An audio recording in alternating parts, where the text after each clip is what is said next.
Yes hello CS professional दिसंबर 2026 वालों, यह है आप सभी लोगों के लिए ड्राफ्टिंग एंड प्लीडिंग्स आपके इस सब्जेक्ट का एक गाइडेंस वीडियो। आपने ड्राफ्टिंग के लेक्चर्स ऑलरेडी खत्म हो गए और सर यहां से आगे कैसे प्लान करना है, क्या क्या करना है, ये सारी चीजें मैं आपके साथ यहाँ पे शेयर करने वाला हूँ। साथ ही साथ इस सफर में मैं आपकी कैसे मदद करने वाला हूँ ये भी मैं आपको यहीं पे बताने वाला हूँ। चलो सबसे पहले चालू करते हैं sir analysis of drafting. Sir drafting में क्या चीजों के ऊपर ध्यान देना है? सबसे पहले एनालिसिस ऑफ ड्राफ्टिंग की मैं जब बात करता हूं तो सीधी सी बात है, कोई भी बच्चा जानता है कि पार्ट ए 70 मार्क के लिए है और पार्ट ए आसान भी है। तो पार्ट ए पे तो प्रायोरिटी होने ही होने वाली है, उसमें तो आई डोंट बिलीव किसी को भी कोई डाउट है। पार्ट बी का सर क्या करना है? सर पार्ट बी में मैं आपको एबीसी एनालिसिस करके लाया हूं। सर पार्ट बी के लिए एबीसी एनालिसिस है, पार्ट ए के लिए कुछ नहीं है। पार्ट ए पूरा करो ढोक लो। पार्ट बी के लिए क्या है? ए बी सी में अगर मैं बात करता हूं तो आपके पार्ट ए के चैप्टर नंबर 9, 10 एंड 12 आपके ए कैटेगरी में आते हैं, बी कैटेगरी में आपका चैप्टर नंबर 11 आता है और सी कैटेगरी में आपके चैप्टर नंबर 13 एंड 14 आते हैं। सर 13 पूरा का पूरा सीएमडी से निकल के आता है और चैप्टर 14 बहुत ही फुद्दू है यार।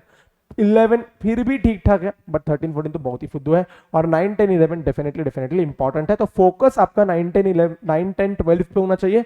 मेजॉरिटी क्या कहता हूं मैं, आप पकड़ के चलो आपके 30 मार्क्स में से आप ऑप्शंस वगैरह को जोड़ दोगे तो 45 मार्क्स में से आपको लगभग नहीं कहोगे ना तो भी 35 मार्क्स तो इन 9 10 12 से ही देखने को मिलने चाहिए।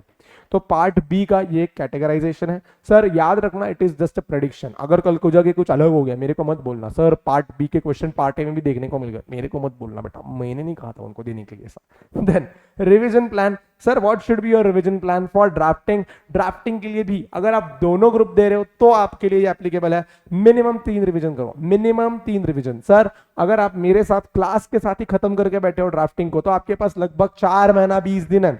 आपने तो 3 नहीं, आपने तो कम से कम 4-5 रिवीजन टारगेट करने चाहिए एग्जाम को छोड़ के।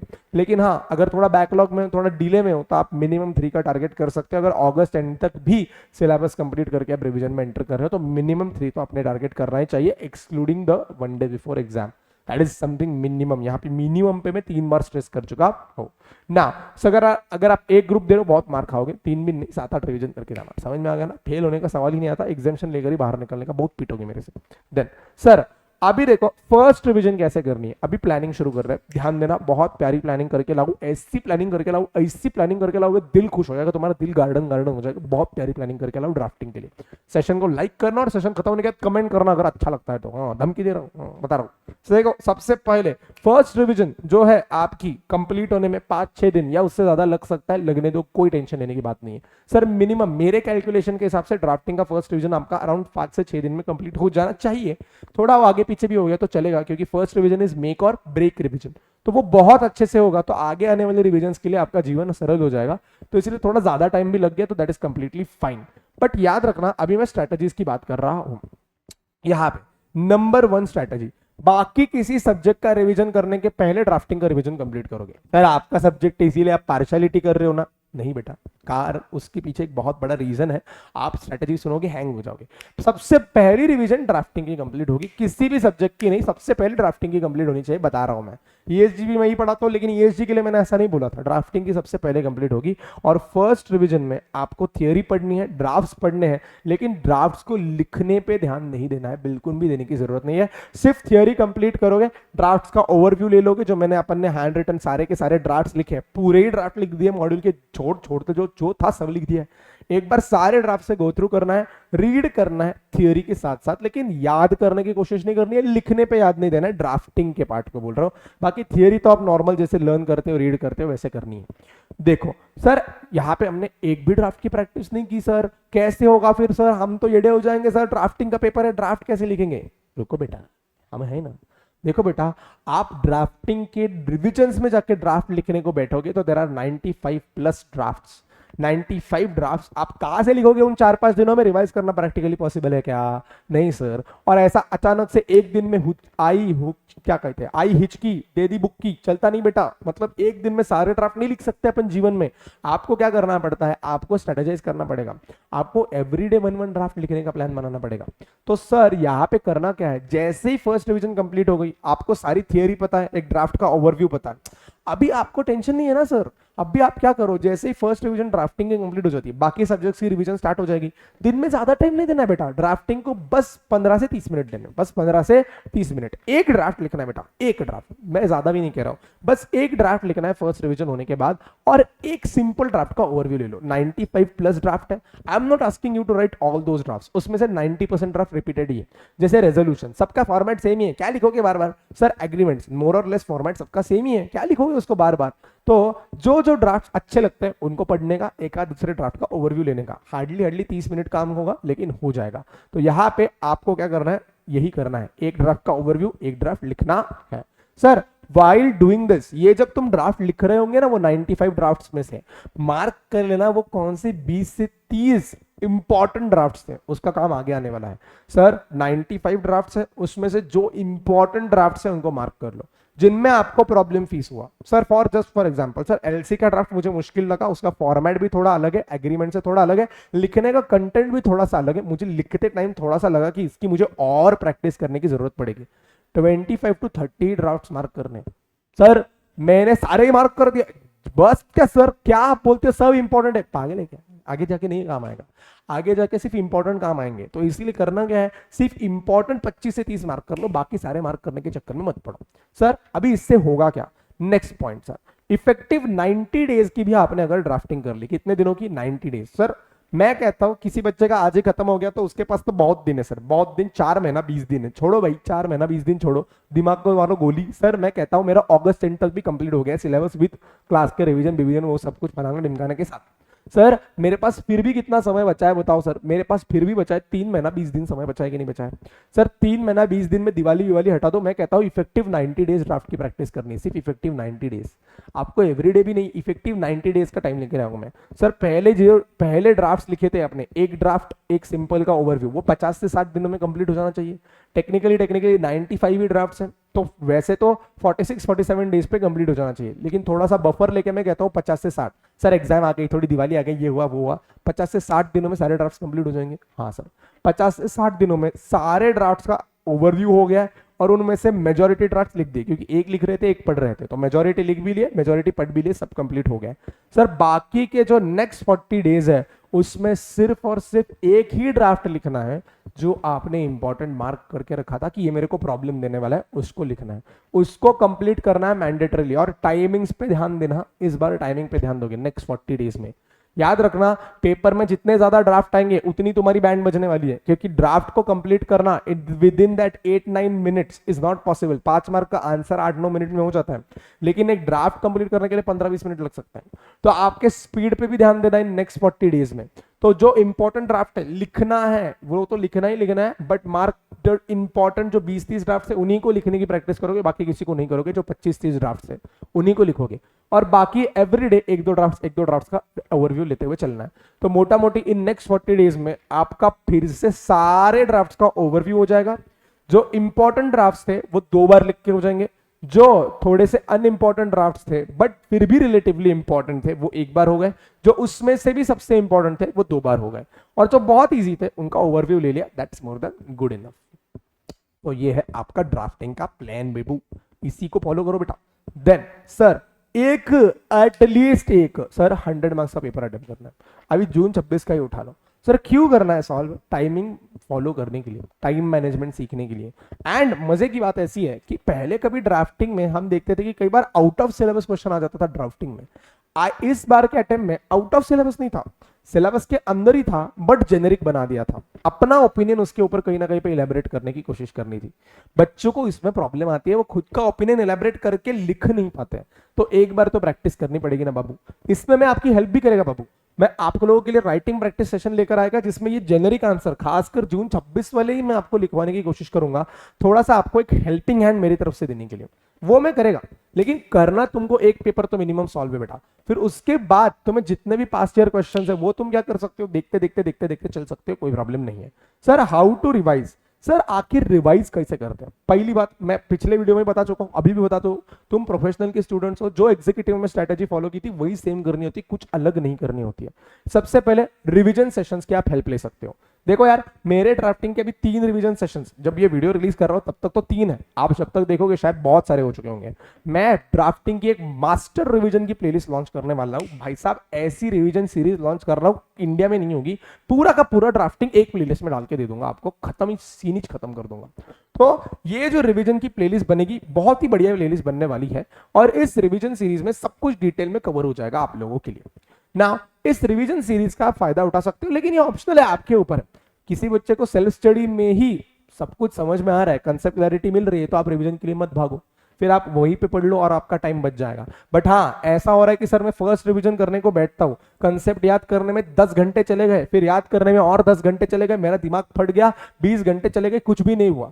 वो ऐसे करोगे तो पूरा ड्राफ्टिंग खत्म करने के लिए 23 दिन का, 25 से 30 दिन का सेल्फ स्टडी का रिवीजन चला जाएगा, फर्स्ट दिन का, फर्स्ट रिवीजन का। इतना टाइम नहीं दे सकते ना बाबू।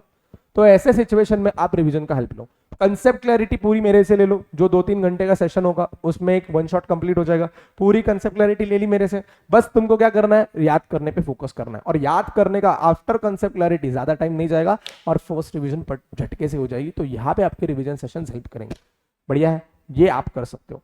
फिर एक बार रिवीजन सेशन हो गया, फिर क्या करना है, रीड एंड लर्न तो करना ही करना है, और फिर आता है immediately solve the past year questions. आपके पास ऑलरेडी क्वेश्चन बुक्स है, क्वेश्चन बुक उठाओ, क्वेश्चन बुक से सारे पास्ट ईयर क्वेश्चन सॉल्व कर दो। सर स्कैनर खरीदने की जरूरत नहीं है, आपके पास ऑलरेडी सारे पीवाईक्यू के बुक्स में प्रोवाइड कर चुका हूं मेरी तरफ से, तो आप इमीडिएटली जाओ और सारे पीवाईक्यू उस रिलेटेड चैप्टर के सॉल्व कर दो, कंप्लीट है। तो ये है आपकी रिवीजन की स्ट्रैटेजी। एंड अगले रिवीजन से डेफिनेट सी बात है, सेकंड थर्ड रिवीजन से रिवीजन सेशन अगर बहुत जरूरत है तो देखोगे, नहीं तो बस read and learn and immediately PYQs, read and learn and immediately PYQs, her chapter के लिए ये स्ट्रेटजी फॉलो होगी। सर सम गाइडेंस, छोटा मोटा आप लोगों के लिए गाइडेंस। सर एक बात याद रखना, सब लोग एक याद रखना, एक बहुत ही इंपॉर्टेंट चीज मेरे को आपके साथ शेयर करनी है, बट उसके पहले सम गाइडेंस। सर सब याद होगा, it is just a matter of time, multiple revision लगेंगे लेकिन सब कुछ याद हो जाएगा। पहली रिविजन बात सर मेरे को कुछ ऐसे नहीं होगा, ऐसा करते रोते नहीं आएगा मेरे पास। बेटा जीवन में याद करने के लिए बहुत चीजें आपके पास ऑलरेडी, रोते रोते आने का ही नहीं। एक रिवीजन नहीं हुआ 2 रिवीजन, 2 रिवीजन नहीं हुआ 3 रिवीजन, 3 नहीं हुआ 4 रिवीजन, 5 रिवीजन हो जाएगा। ऐसी कोई चीज नहीं जो असंभव है। मन में ठान लिया ना कि याद करना है, हो जाएगा। मन में ठान के बैठेगा नहीं होगा, नहीं होगा कभी। तो एक दिन रिवीजन बाद नहीं होगा, मल्टीपल रिवीजन लगेंगे लेकिन हो जाएगा। एक प्रॉपर कैलेंडर और डेली शेड्यूल आज से बनाओ, कब से उठोगे, कब से हगोगे, कब से सोओगे, कब से खाओगे, सब आज से बनाओ। प्रॉपर एक डेली शेड्यूल बनाओ कि कब पढ़ाई करने वाले हो, कैसे पढ़ाई करने वाले हो। शायद अभी आपके लेक्चर्स बाकी सब्जेक्ट से चल रहे होंगे, या फिर शायद ऐसा हो सकता है कि आप रिविजन्स को फॉलो करने के बाद 31 अगस्त के बाद पढ़ाई करने को बैठने वाले हो, क्योंकि मेरे रिवीजन 31 अगस्त तक सब कुछ हो जाएगा। उसके बाद ही आप पूरा सेल्फ स्टडी कर पाओगे एक फ्लो में। तब तक आप रिवीजन और सेल्फ स्टडी का बैलेंस बना के चलने वाले हो। तो 1 सितंबर से शेड्यूल बनाओ, लेकिन एक शेड्यूल होना चाहिए डेली का कि कैसे उठोगे, क्या करोगे पूरे दिन का। एक प्रॉपर कैलेंडर मार्क कर लो कि कौन से दिन पे कौन सा सब्जेक्ट पढ़ने वाले हो। जस्ट फॉर एग्जांपल मैंने डिसाइड किया सर 1 सितंबर से लेके 5 सितंबर मैं पूरा ड्राफ्टिंग पढ़ने वाला हूं, तो ये कैलेंडर पे मार्क। उसके अगले दिन क्या करूंगा, उसके अगले टाइम पे क्या करूंगा, ये सब कुछ। सर ऐसा जरूरी नहीं है कि आपने एक सब्जेक्ट उठा के ही उसको कंप्लीट करना है, आप 2 सब्जेक्ट का बैलेंस उठा के भी चल सकते हो। सर जैसे मैंने ड्राफ्टिंग और मान लीजिए सीएफएसएम का बैलेंस उठा लिया, उठा लो, कोई प्रॉब्लम नहीं है। सर मैं आधा दिन ड्राफ्टिंग पढ़ता हूं, आधा दिन सीएफएसएम पढ़ता हूं, कोई प्रॉब्लम नहीं, पढ़ो। आपका नंबर ऑफ डेज भी चेंज हो जाएगा। जैसे ड्राफ्टिंग के लिए 5 दिन थे, सीएफएसएम के लिए 5 दिन रखे थे, दोनों मिला के 10 दिन में रिवीजन कंप्लीट होगा। That is fine, that is completely fine. But एक कैलेंडर प्रिपेयर्ड होना चाहिए कि मैं कब क्या क्या करने वाला हूं अभी से। देन बोथ ग्रुप स्टूडेंट्स आपके लिए ये खास करके है, जो बोथ ग्रुप स्टूडेंट्स है, जो रैंक के लिए प्रिपेयर कर रहे हैं उनके लिए खास कर है। क्योंकि प्रॉब्लम क्या है, जो बच्चा एक ग्रुप देता है ना, उसके पास कहीं ना कहीं पे रिवीजन के लिए टाइम है ड्राफ्टिंग में। लेकिन बेचारा जो बच्चा दोनों ग्रुप दे रहा है ना, उसकी वाट लगती है भाई, सीधी बात है, वाट तो लगती है, क्योंकि एंड में जाके रिवीजन करने का टाइम नहीं मिलेगा। 1 से जो 12 घंटे से कम, क्या कहते हैं 24 आवर्स से कम आवर्स होते हैं आपको पूरा का पूरा ड्राफ्टिंग रिवाइज करने के लिए। तो इट इज वेरी डिफिकल्ट कि आप क्या कर सकते हो, उसको 12 घंटे के अंदर कैसे लाओ। ड्राफ्टिंग वैसे बड़ा सब्जेक्ट है, 12 घंटे के अंदर लाना मुश्किल, 24 घंटे के अंदर लाना मुश्किल चीज है, क्योंकि इसमें सोना भी है, खाना भी है, सब कुछ करना है। तो इन दैट केस आपको क्या करना पड़ेगा, हमेशा याद रखना, यहाँ पे आपके लिए कुछ टिप्स हैं। सो रिविजन्स में हमेशा फोकस करना जो चैप्टर्स टाइम कंज्यूमिंग है। फॉर एग्जांपल ड्राफ्टिंग का chapter 3 will be time consuming, chapter number 9 will be time consuming, chapter number 12 will be time consuming and chapter number 10 and 12 will be time consuming। ये 4 chapter तो definitely हर बच्चे के लिए मोर और less time consume करने वाले हैं। शायद कुछ बच्चों के लिए 2 भी टाइम कंज्यूमिंग हो जाए। तो आपको पता है ना ये टाइम ज्यादा ले रहे हैं, ये ज्यादा टाइम खाते हैं रिवीजन में, उन पे बहुत फोकस करो, बहुत फोकस करो, बहुत फोकस करो, उनको बहुत अच्छे से कर लो, ताकि वो लास्ट डे के रिवीजन में टाइम ना खाए। नहीं तो प्रॉब्लम क्या होगा, वो कच्चे रह गए ना बेटा, तो वो लास्ट डे के रिवीजन में तुमको निचोड़ देंगे बेटा, वो तुमको बाकी चीजें पढ़ने के लिए समय ही नहीं छोड़ेंगे। तो इतना अच्छे से प्रिपेयर कर लेना कि वो तुम्हें निचोड़ ना पाए लास्ट के टाइम पे। Make sure that you are doing this. And then आता है फर्नेस बनाना। फर्नेस बोले तो आपका रिवीजन का टाइम टेबल है ना, वो छोटा छोटा होते हुए चलना चाहिए। यहाँ पे आपके लिए एक रेफरेंस चार्ट दिया है, जरूरी नहीं आप इसी को फॉलो करो, लेकिन अगर आपको स्ट्रेटेजी को उठाना है तो आप डायरेक्टली उठा सकते हो। ये मेरी स्ट्रेटेजी है, डायरेक्टली उठा के इंप्लीमेंट कर सकते हो। This is what I had done, you can directly pick it up and use it, that is not an issue. Sir यहाँ पे देखो मैंने एक छोटा सा टिप दे रखा है आपके लिए, आप इसका फोटो खींच सकते हो, आप आपके लिए लगा सकते हो उस फोटो को, कोई प्रॉब्लम नहीं है। ठीक है, मैं साइड को हो गया, देखो फोटो लेना है ले लो। सर देखो डजंट मैटर अगर एक सब्जेक्ट पढ़ते हो या दो सब्जेक्ट पढ़ते हो, मैं पर्सनली एक ही सब्जेक्ट उठाता था, उसको कंप्लीट करता था, तो मेरे लिए ये एक सब्जेक्ट की स्ट्रेटजी। अगर आप दो सब्जेक्ट उठाते हो तो टाइमिंग्स बढ़ जाएंगे। जैसे यहाँ पे एक फर्स्ट डिवीजन को 4 डेज लिखा है, तो अगर आप दो सब्जेक्ट एक साथ उठाते हो तो वो शायद 8 डेज बन जाएगा मोर और लेस। बट इन केस अगर आप दो सब्जेक्ट भी उठाते हो कोई प्रॉब्लम नहीं है, ओवरऑल टाइम लिमिट को क्या कर देना, बढ़ा देना ओवरऑल टाइम फ्रेम को। लेकिन याद रखना ड्राफ्टिंग को ओवरऑल इसी टाइम फ्रेम में कंप्लीट करना है। लाइक दो सब्जेक्ट के लिए 8 दिन भी दे दिए, लेकिन ड्राफ्टिंग को 4 दिन का टाइम फ्रेम ही होना चाहिए। ऐसा नहीं है कि 8 दिन में सर मैंने डिसाइड किया मैं 8 दिन में 2 सब्जेक्ट कंप्लीट करूंगा, ईएसजी और ड्राफ्टिंग, तो मैं क्या कर रहा हूं, ईएसजी तो 3 दिन में उड़ा देता हूं और ड्राफ्टिंग 5 दिन ले रहा हूं। नहीं, ड्राफ्टिंग को ओवरऑल 4 दिन में ही लेना है, ये टारगेट होना चाहिए। सर इस फर्नेस में करना क्या है, देखो फर्स्ट रिवीजन में मैंने डेज को ब्लैंक रखा है। मैं आपके लिए कोई टारगेट या प्रेशर नहीं बनाना चाहता हूं। मैंने कहा है 5-6 दिन लगेंगे, उससे ज्यादा लग गए तो भी it is completely fine. Sir first revision आप इतने दिनों में कंप्लीट करोगे, सेकंड रिवीजन से आपका फर्नेस छोटा छोटा होते हुए चलना चाहिए। सर क्यों छोटा छोटा करना है, क्योंकि याद रखना आपकी जंग रिवीजन नहीं है, आपकी जंग वो लास्ट दिन है जिसमें 24 घंटे में रिवाइज करना है। तो अगर आप खुद के लिए एक प्रेशर बॉइलिंग सिचुएशन नहीं बनाओगे ना, तो एंड में जाके आपकी वाट लग जाएगी। अभी यहां पे आप ज्यादा दिन भी ले सकते हो, सेकंड रिवीजन के लिए मैंने 4 लिखा है, आप 5 ले सकते हो, थर्ड के लिए 4 ले सकते हो, फोर्थ के लिए 3 ले सकते हो, that is fine. But the furnace should keep on going, getting smaller smaller, narrow narrow narrow narrow होते हुए चलना चाहिए आपका फर्नेस। सर यहाँ पे सेकंड रिवीजन में मैंने जस्ट एग्जांपल के लिए दिया, you can directly pick it up. Sir second revision first एकदम अच्छा करने के बाद सेकंड रिवीजन में 4 दिन में कैसे फिट कर सकता हूं। और एक बात याद रखनी है आपको, ड्राफ्टिंग के किसी भी रिवीजन में ड्राफ्ट्स ऐसे तो लिखने ही नहीं है आपको, क्योंकि ड्राफ्टिंग के रिवीजन्स में अपन ड्राफ्ट्स लिखने वाले ही नहीं, अपन सिर्फ क्या करने वाले हैं, हर दिन 10-15 मिनट ड्राफ्ट लिखने वाले हैं। तो बेसिकली ये सिर्फ थियरी का ही रिवीजन है, ड्राफ्ट तो अपन एवरीडे लिख रहे हैं ना 15-15 20-20 मिनट, सो ये तो आराम से हो सकता है। सर सेकंड रिवीजन मान लीजिए 4 डेज का मैंने टाइम एलोकेट किया, मैंने जस्ट आपके लिए रफली बनाया है कि सर पहले दिन मैंने सिर्फ 1 to 5 चैप्टर कंप्लीट किया, 1 2 बड़े थे, 5 को साथ कंप्लीट किया। सर फिर मैंने 3 उठाया, 3 4 6 7 उठाया।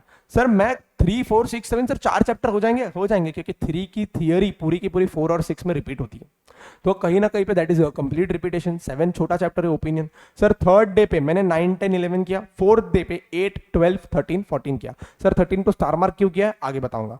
सर थर्ड रिवीजन जो आपकी है वो 3 दिन में कंप्लीट कर रहा हूं, फर्नेस छोटा करना पड़ेगा ना भाई।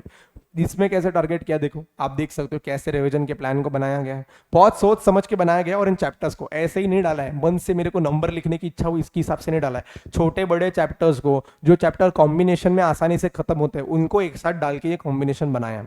तो बहुत सोच समझ के इसके पीछे प्लानिंग थी, मैंने खुद के लिए यूज किए तो आपके लिए लाया हूं, ऐसे ही कुछ टाइम पास के लिए नंबर्स नहीं लिखे इधर। देन 2 दिन में रिवीजन कैसे कंप्लीट कर सकते हो, part A plus part B second day में प्लस चैप्टर 8, ऐसा आप कर सकते हो, यानी 7 चैप्टर्स आपने दोनों दिनों में बांट दी, ऐसा आप कर सकते हो ना।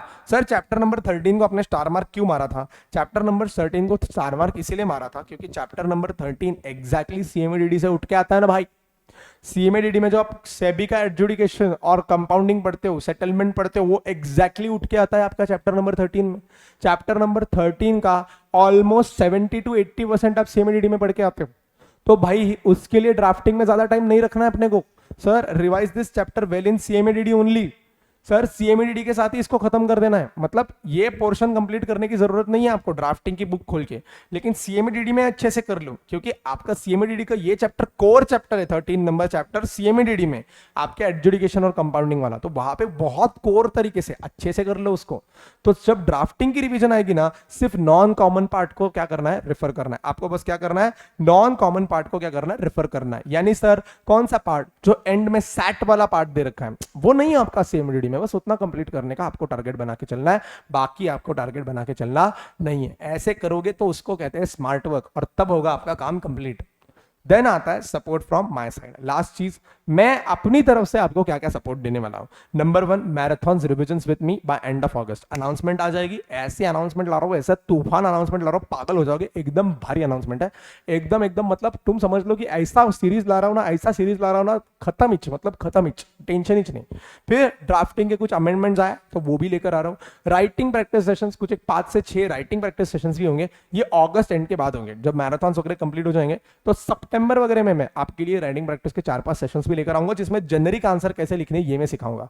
ड्राफ्टिंग कि एज सच में फिर से ड्राफ्ट्स लिखवाने वाला नहीं हूं आपको, फिर भी अगर पॉसिबल हुआ तो वो भी मैं 10-12 इंपॉर्टेंट ड्राफ्ट्स आपको लिखवा दूंगा, क्योंकि क्लास में मैं ऑलरेडी आपके साथ बैठ के 250 के ऊपर पेजेस की बुक्स ड्राफ्ट्स में लिख चुका हूं, मैं अपने हाथों से लिखा है आपके साथ। तो और ड्राफ्ट्स एज सच मेरे को लिखने की जरूरत नहीं लगती है, लेकिन जो जेनेरिक आंसर्स है उनके लिए मैं आपके साथ राइटिंग प्रैक्टिस डेफिनेटली करूंगा, और कुछ इंपॉर्टेंट ड्राफ्ट्स लगे तो वो भी लिखवा दूंगा। और बीच बीच में गाइडेंस वीडियो वो तो आते ही रहते भाई, वो तो आते ही रहेंगे भाई, वो तो आने ही वाले हैं। जो भी मेरे ऑल इंडिया रैंक का एक्सपीरियंस है, जितने भी स्किल सेट्स है, जितने भी ट्रिक्स है, सब आप तक पहुंचते रहेंगे, टेंशन ही नहीं लेना है। सर अगर आप यूनिक के स्टूडेंट हो या फिर आप बाहर के स्टूडेंट हो, टेंशन लेने की बात ही नहीं सर, आपको ये सारी चीजों का अपडेट कहां से मिलेगा, कुछ टेंशन नहीं लेना है। इस वीडियो के डिस्क्रिप्शन में एक टेलीग्राम ग्रुप की लिंक दे रहा हूं, उस टेलीग्राम ग्रुप पे जुड़ जाओ, सारे अपडेट्स वहीं पे आ जाएंगे बेटा, सारे के सारे अपडेट्स वहीं पे आ जाएंगे, तुम उसी के साथ जुड़ जाओ, सारा कंटेंट वहीं पे मिल जाएगा तुमको, ठीक है यार। वन स्टॉप सोल्यूशन होगा, वन स्टॉप सोल्यूशन, कुछ और देखने की जरूरत ही नहीं पड़ेगी, और ऐसा ड्राफ्टिंग होगा कि दिसंबर में उसमें एग्जामिशन लेकर ही निकलोगे। चलो फिर लोग, इसी के साथ इस सेशन को समाप्त करता हूं, आप सभी लोगों के साथ ऐसी मुलाकात करता हूं, तब तक के लिए बाय बाय।